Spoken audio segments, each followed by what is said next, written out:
நான் கள்ளச்சாராயம் குடித்து மரணம் அடைந்தவருடைய உடலுக்கு அஞ்சலி செலுத்தி வருகின்ற பொழுது அந்த மக்கள் என்னிடத்திலே இந்த செய்தி சொன்னார்கள். ஒரு நகரத்துடைய மையப்பகுதியிலே கள்ளச்சாராயம் விற்பனை செய்வது என்று சொன்னால் ஆளுங்கட்சியுடைய ஆதரவு இல்லாமல் இந்த கள்ளச்சாராய விற்பனை நடைபெறாது. நான் சொன்னதை போல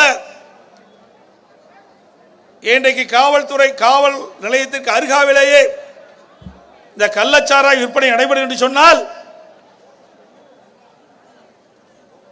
இந்த ஆட்சியுடைய அவலங்களை நீங்கள் எண்ணி பார்க்க வேண்டும்.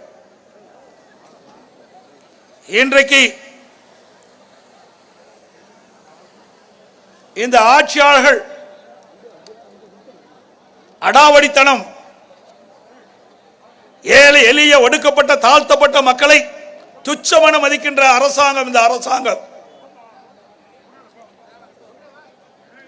இவருடைய அலட்சியத்தின் காரணமாக, செயலற்ற தன்மையின் காரணமாக, நிர்வாக திறமையற்ற முதலமைச்சர் இந்த தமிழகத்தை ஆளுவதின் காரணமாக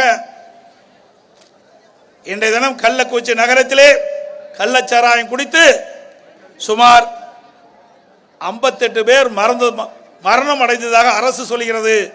ஆனால் ஊடகத்தின் பத்திரிகையிலும் செய்தியின் வாயிலாக கிடைப்பது 60 பேர் மரணம் அடைந்ததாக. கிட்டத்தட்ட 157 பேர் மருத்துவமனையில் சிகிச்சை பெறுவதாக தகவல் கிடைத்திருக்கின்றன. ஆக இன்று வரை அரசாங்கத்தினுடைய அறிவிப்பபடி 58 பேர் இறந்திருக்கிறார் என்று சொன்னால் அந்த 58 பேருக்கும் பொறுப்பு ஏற்றுக்கொள்வது அரசாங்கத்தினுடைய கடமை. அரசாங்கம் அலட்சியமாக இருந்த காரணத்தினாலே தான் இந்த 58 உயிர் பறிபோனது. இந்த 58 குடும்பம் நடுத்தருவு வந்ததற்கு காரணம் இந்த விடியா திமுக முதலமைச்சர் திரு ஸ்டாலின் அவர்கள்.